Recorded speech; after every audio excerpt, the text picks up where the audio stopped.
Well, before talking about the Lucy poems, a series of 5 poems written by William Wordsworth between 1798 and 1801, it's better to underline some important features about the author. So, William Wordsworth was born in the English Lake District, a very beautiful region near the Scottish border, in 1770. He is regarded as the priest of nature for his love and worship towards nature. In 1791, he went to France and embraced the cause of the French Revolution, but then he rejected it because of the rise of an imperialistic power over Napoleon. He became conservative. One of the most important person in his life is his sister Dorothy, who remained his most faithful friend.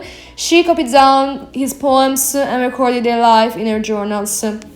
In 1795, he met Samuel Taylor Coleridge, and they decided to write lyrical ballads, which appeared anonymously in 1798, and the second edition in 1800 also contained Wordsworth's famous preface, which is regarded as the manifesto of the English Romantic poetry. He also wrote the Lucy poems, but also in 1805 the Prelude. He was made in 1843 Poet Laureate, and then he died in 1850. About the idea, words for the about poetry, we can say that poetry for him was the spontaneous overflow of powerful feelings, and that all genuine poetry takes its origin from emotion recollected in tranquility. So poetry should be the result of a kind of process made up of three important steps. The first one is the emotion, then the memory, and then the poem.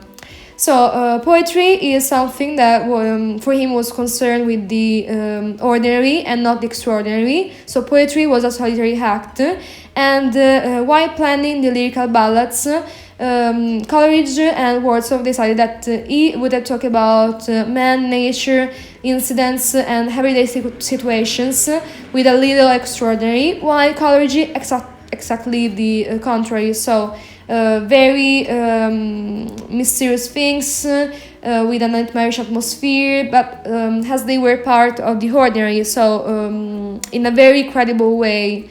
Wordsworth thought that talking about the humble rural life, in the humble rural life, man is nearer to his pure passions and emotions, and so even the poet is not a man in an ivory tower, but is a man among men, who wants to talk about all the things that really interest the mankind, and that's it. The last thing to know before talking about the Lucy poems is Wordsworth's idea of nature. This is very important to fully understand the work. Well, according to Wordsworth and all the Romantic poets, nature was seen as a living force, and they had a very strong pantheistic view about nature. It was the manifestation of God on the earth, manifestation of God in the universe. According to Romantic poets, love of God meant love of nature, and vice versa. So nature was a source of inspiration, comfort, joy, guidance. So during this time, primitive, wild landscape or nice scenes convey the inner vision and feelings of the poet. So this close bound relationship between man and nature continued to evolve in the direction of a deeper symbolism towards the end of the 19th century. These concepts are also supported by Wordsworth. So we'll resume the theme of nature exactly with the figure of Lucy. So I was saying, continuing with Wordsworth, he believed that man and nature were inseparable. So nature was something that included both human nature and inanimate.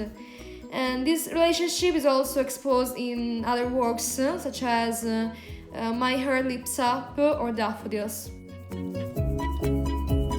Finally, we can start to talk about the Lucy poems. The Lucy poems are a series of 5 poems ballads written between 1798 and 1801, as I already mentioned, by William Wordsworth.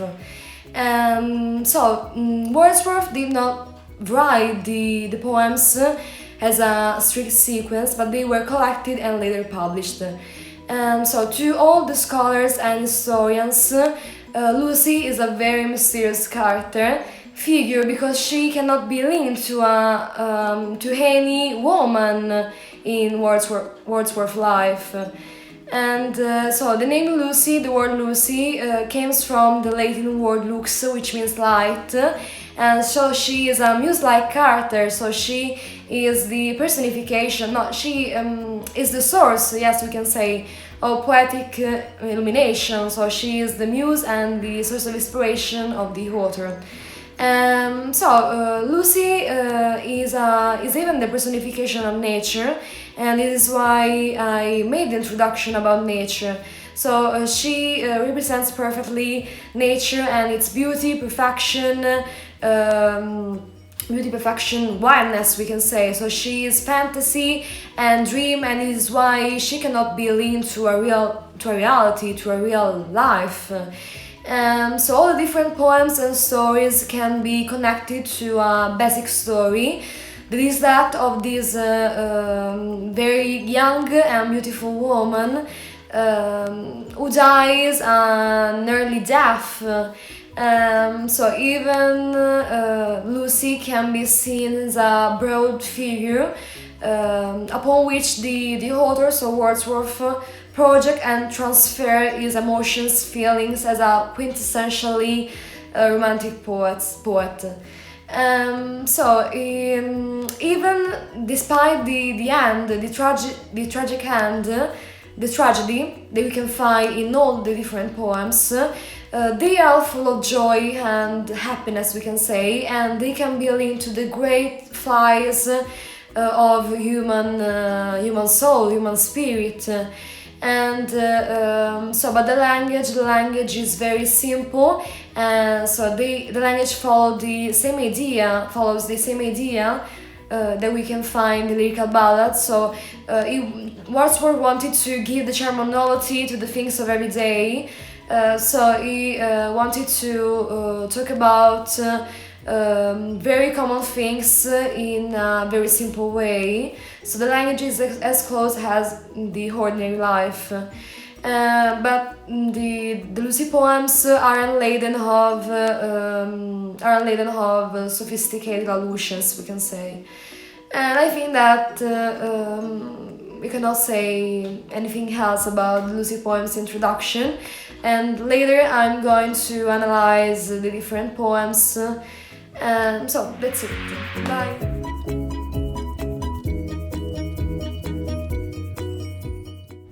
The poem starts with a kind of confession, a sort of confession. The speaker has known some strange fits of passion in his life. So the whole poem is characterized by the sight of the moon, which gives a dreamlike atmosphere and a nocturnal setting to the whole text. The speaker is prepared to say something about these feats, but he will only talk to a lover. And then he also tells us the story of going to visit his beloved during the night, and he makes this visit on horseback. The name of the beloved is Lucy, and while he rides closer to his riding closer to the cottage, the moon is getting lower and lower in the sky. As already said, there is a very strong dreamlike atmosphere in the text. The speaker feels like he's traveling in a dream. At the end of the text, the moon withdraws from sight behind the roof of Lucy's cottage. This seems that has a very strong effect on the poet. Because at the end of the text, he wonders if Lucy might be dead. We don't have answers, it's very strange. This is a very short summary about what I'm going to analyze in the different stanzas. We can start saying that the poem has 7 stanzas, and we can start talking about the first one. The poem, as already mentioned, starts with a confession. So the speaker has experienced strange fits of passion in his life, but we can say that he has nothing to the letter. So the speaker addresses the poem to the lovers here alone. So this is an archetype, and he refers to all who are loved. This gives the poem a deep sense of privacy.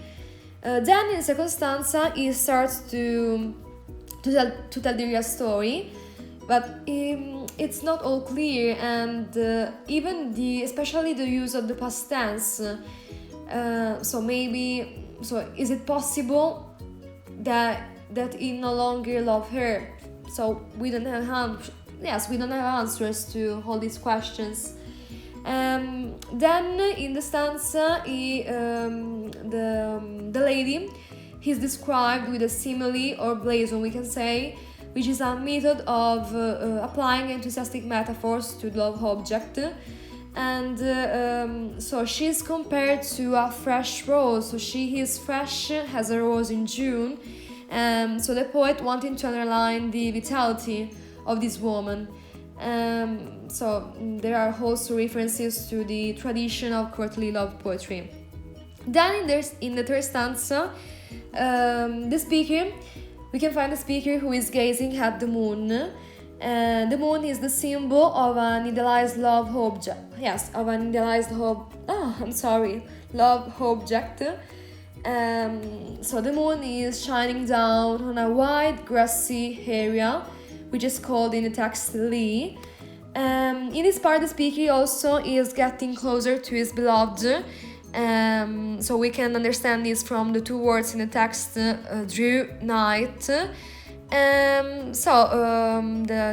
The speaker is riding a horse, and the horse is the symbol of the animalistic side of the human nature, while the rider is the metaphor for the conscious mind, controlling the body's deeper impulses and desires, we can say. So the main theme, one of the most important theme in the poem, is the speaker's unrequited desire for Lucy. Then in the next stanza, is getting closer and closer to the cottage, and finally we know the name of the lady, which is Lucy. And also the orchard plot is an intentional setting. So it's very important because it reflects the speaker's sensual feelings, the speaker's desire for Lucy. And also the orchard has we can find connotations of blooming life and fruitfulness. So that's it. So about the stanza number 5, we can find another metaphor. So all the things seems to be a sweet dream, and even we can find words just like nature's gentlest boon. So this tension between fantasy and reality is another important feature of the poem. And in this part, the moon is still sinking in the sky. Then in the 6th stanza, the speaker keeps riding, but the moon has disappeared behind the Lucy's cottage. So I wanted to underline that in this part, after the words "my horse moved on," the usual series of iambs, so the unstressed syllable followed by the stressed syllable, is broken. So after the phrase hoof after hoof, so this phrase begins with a trochee, so which is a stressed syllable followed by the unstressed syllable, so exactly the contrary. This is a symbol, so this marks the narrative transition, so we can understand that the speaker will not see Lucy. And then we have the last stanza. So in the last stanza, the poet starts to make fond and wayward thoughts. So he is making very random thoughts. So in these lines, the speaker fears the muse figure has died, But we have no answers, as I was saying previously. So we don't know if it is true or not. So we don't know if really Lucy is alive. That's it. I will analyze the next poem later. Bye. A Slumbered in My Spirit Seal is a short poem of 2 stanzas, set of 4 lines. Well, the stanzas are simple and follow the rhyme scheme of A B, C, D, C, D, and the rhythm and syllables are also constant. The poem begins with the imaging of the speaker, whose spirit had remained until then unconscious that his love for Lucy, like any other, is subjected to the course of the years. So he has been living in this state for an extended period of time, and also he confesses to having been consumed by this slumber. Just as it happens to lovers, we can say, his spirit was sealed up because of this inability.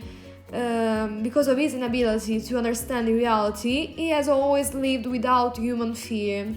It is precisely this lack that will catch him unprepared, shocked, we can say, when he learns the death of his beloved. This state of trance, of illusion, led him to believe that the young woman could not feel the touch of earthly years. These are words that we can find in the text, like any other. This is the first stanza. In the second stanza, after the loss of that certainty, he realizes reality, so he's forced to understand, to accept how things are. His love now has no strength, she is regarded as she has no motion, and Lucy has been taken away by time by old age. By time by old age. Lucy in this poem is unnamed. We can say even that now in this part she's unable to either hear or see nor see, and she is part of the Earth's diurnal course. His beloved, the lover of the speaker, he is rolled around in the earth, and just like rocks and stones and trees, she is subjected to the passage of time and daily change. The most important themes are: the first one in the poem is the loss of both poet's muse and lover, and just like in ancient Greece, the muses were seen as immortal goddesses, who visit poets and bards as they choose, we can say. The Lucy's death happens on 2 levels: as physical woman and as a ethereal muse. As a woman, her body returns to the earth. With this statement, Wordsworth wanted to emphasize on the natural world as one of the central elements in the Romantic poetry. And the poet therefore describes the strong desire for the young woman that, however, inevitably turns into loss at the end of the poem. That's it. Bye. She Dwelt Among the Untrodden Ways is a poem that was written in 1798, and it is one of the Wordsworth's best-known poems in the Lucy series. The poem is made up of 3 quatrains with a simple language, so we can find mainly words of 1 syllable, and it has an A-B rhyme scheme. The work analyzes loneliness, loss, and recalls the tones of elegiac poetry with its mourning tones. So it seems to be a short lyrical poem which deals with real life and a girl who dies young. So in the first stanza, we have the description of the place where Lucy would be named only later, lived, and despite the description of the idyllic rural landscape, Lucy, was represented as alone, without anyone who could praise or love her. We can find this in line 3. So moreover, the Springs of Dove, yes, could be a location near the Wordsworth cottage, and this gives the poem a real scenery. So in the second stanza, Lucy's beauty and grace are compared, are compared with those of nature, and the language is very simple, and the everyday words are used in order to recall another characteristic of the woman. She is compared to a violet by a mossy stone, half hidden from the eye, and to a fair star when only one is shining in the sky. So, as sailors navigate following the North Star, Lucy is a source of inspiration and direction for the speaker, and the violet serves as a metaphor for Lucy's beauty and purity. So in the stanza, we can find an antithesis, and so this third stanza resumes with a circular pattern the initial verse and title. And the cycle conveys with dramatic intensity. Lucy is described as distant and unknown, and the poet dwells on his death in this part. So Lucy's death is not indifferent, but inevitably affects the life of the speaker, so of the beloved. Poetry ends sadly and negatively, with the lyrical voice conditioned by not being able to love the woman anymore. So that's it. Bye! In this poem, 3 years she grew in sun and shower, Wordsworth writes about Lucy, so the character who represents his daughter Catherine. And she died at the age of 3 in the year of 1812. And so the author therefore dedicates the poem to his daughter, whose condition was referred to as convulsions. So it is assumed that she suffered and died from polio. In this poem, it becomes clear that the speaker's muse is inseparable from the natural world, and so here Wordsworth strays from the standard balladic structure of the other poems, and so the poem follows about the structure, an A B C C B rhyme scheme, and the overall effect is unlike but not as propulsive as a typical ballad. So we can find also a contemplative tone. In the first stanza, the speaker lets the reader identify with Lucy, and the poet suggests that the girl was too adorable for the earth, that nature decided to take her back. So in the second stanza, the poet's thoughts begin, so we can find poet's thoughts. He understands why nature took his daughter away, and when he says that he will be both law and impulse, he wants to tell us that he will react as he will have to react, so that as he will feel that he will have to react, and therefore never without impulse. So he will always allow his feelings and pain to make his way into his heart. He also says that as he walks the earth and as he looks into the heavens, he will always feel her presence as an overseeing power, which he will break or animate according to the circumstances. In the stanza, the speaker believes that Lucy will be sportive as the fawn and able to run across the lawn, as she was wild with glee. So she would also enjoy the silence and the calm. So these are phrases that we can find in the text.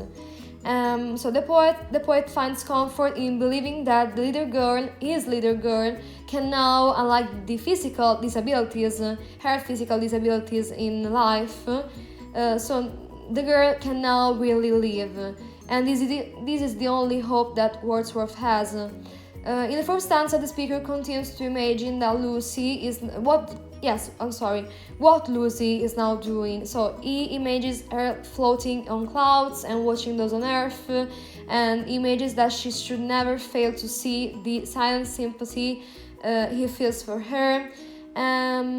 So Wordsworth depicts how Lucy is touched by a number of quintessential sources of poetic inspiration. In the first stanza, he imagines that she is enjoying her existence and that that she is loved by the stars and all the heavenly beings. In the sixth stanza, we can find that the speaker believed that she will still experience vital feelings of delight as she grows up into her stately height and into maturity. So he swears to give these thoughts to Lucy daily. Swears, yes. So I was saying, yes. So they will still together live here in this happy dell. In that stanza, he refers back to the nature as an authority who said that the work was done, and Lucy was no longer needed on Earth. So he feels deeply the Lucy's absence in his life, and this is left only with memories of the past. So the speaker chooses to end the poem with the grief that he feels in knowing that what has been never more will be. So with this poem, Wordsworth offers hope and comfort, even if it does not deny the unending sorrow. And that's it. The poem begins with the speaker describing his travels.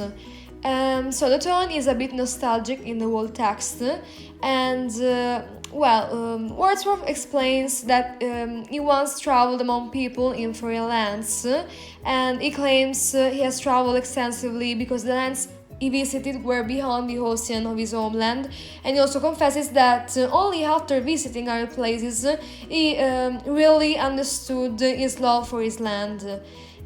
So he addresses England in the text directly as if England, was a real person. So as was a real person, yes.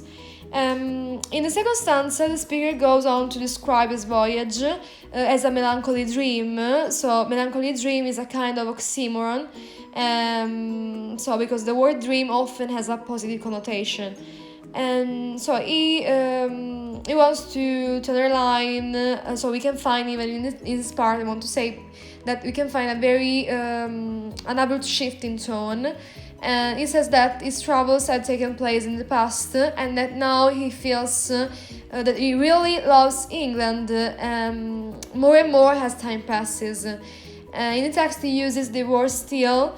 Maybe he wants to, so this implies maybe that there is a reason why he shouldn't love England as he did before, but yet he still does. So he no longer wants to leave his homeland. So maybe there is something that yes, we can find a sadness linked to these verses, so a sadness that the speaker carries during the whole text. In the third stanza, the speaker confesses that he would have liked to be in England in the past, and he says that he was happy in the mountains of the country where he felt the joy of his desire. So we can find references to nature that are typical of the Romanticism. In the second half of the stanza, it becomes clear that the object of his desire is a woman who would turn a wheel beside the fireplace. The wheel maybe can represent the circle of life. And then in the final stanza, the speaker describes the passage of time and so explains how the morning light revealed Lucy's cottage while the nights concealed it. And he also emphasized that Lucy played there, so this evokes a sense of joy in her life. So he concludes the poem by saying that England's green fields that are symbol of vitality are also the place that Lucy saw, the last place that Lucy saw. So maybe he wants to underline, he wants to insinuate that she passed away there. So that's it. This is the last poem of the Lucy poems.